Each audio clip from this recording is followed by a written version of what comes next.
مجلس میں 3 بار طلاق رہتی ہے اور 7 سال تک علیحدہ رہے اور شادی نے کوئی شادی کر لی، کیا وہ اپنی پہلے والی بیوی کے ساتھ اب مل سکتا ہے یا وہ اسے رکھ سکتا ہے؟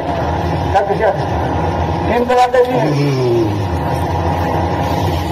تو اللہ کے نبی صدر کے خلیفہ دوم محمد بن خطاب رضی اللہ تعالیٰ عنہ ابو صحابہ کی روایت میں یہ آتا ہے، عبداللہ ابن عباس بیان فرماتے ہیں کہ نبی صاحب کے زمانے میں ایک مجلس کی 3 طلاقیں ایک دم دی جاتی تھی۔ ابو صحابہ ابو داؤد کی روایت میں بیان کرتے ہیں اس کے مراد غیر مقبولہ نہیں ہے، اس کے پاس شوہر گیا نہ ہو، شادی کر لی ہے، اس کو 3 طلاق ایک طرح سمجھی جائے گی۔ اور پھر اس کے بعد عمر کا فتویٰ لاتے، عمر نے سارے صحابہ کے اندر یہ اعلان کر دیا کہ اس سے پہلے ایک واقعہ ہوا ہے کہ صحابی نے ایک مجلس میں 3 طلاقیں دے دی۔ نبی صلی اللہ علیہ وسلم نے پوچھا اچھا تم نے 3 طلاقیں ایک مجلس میں دی ہیں؟ کہا نبی صلی اللہ علیہ وسلم میں نے ایک دی ہے، ایک کی تاکید کرنا چاہتا تھا، آپ نے مان لی، کہا 1 طلاق دی۔ اور عمر اسی کا حوالہ دیتے ہیں کہ اب تو ہر جگہ کے ہر قسم کے لوگ آ گئے، جس کو دیکھو 3 طلاقیں دینے کے بعد کہتا ہے کہ میں نے ایک اسی طرح سے دی۔ تو آپ نے اعلان کیا کہ اب 3 طلاقیں دے گا۔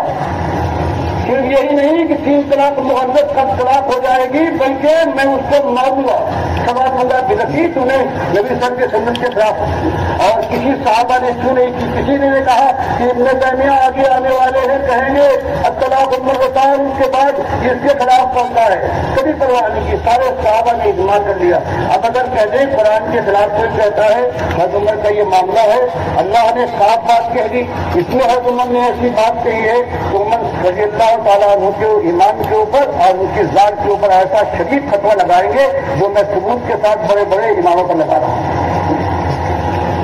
باقی یہ کہ بعض چیزوں میں اللہ کے نبی سمجھے حد ثابت نہیں ہے، کتنی تھی، کبھی جوتے مارے گئے، کبھی شاخیں ماری گئی، کبھی ڈنڈے مارے گئے، 40 مارے گئے۔ حضرت عمر نے صحابہ کی رائے سے کہ یہ بہت پھیل گئی ہے یہ شراب خوری، تو آپ نے کر دیا کہ 40 کے بجائے 80 ہو جائے۔ جانتے تھے کہ کوئی ایسی موجود نہیں کیا چیز ماری جائے، جوتوں سے مارا جائے، آپ نے یہ سارے صحابہ نے قبول کر لیا۔ اور اللہ کے نبی صلی اللہ علیہ وسلم نے فرمایا علیکم بسنتی و سنت خلفائے الراشدین المہدیین تمسکوا بہا وعضوا علیہا بالنواجذ، میری اور میرے خلفائے راشدین کی سنت، جیسے آج تراویح پڑھتے ہیں اور جماعت سے پڑھتے ہیں۔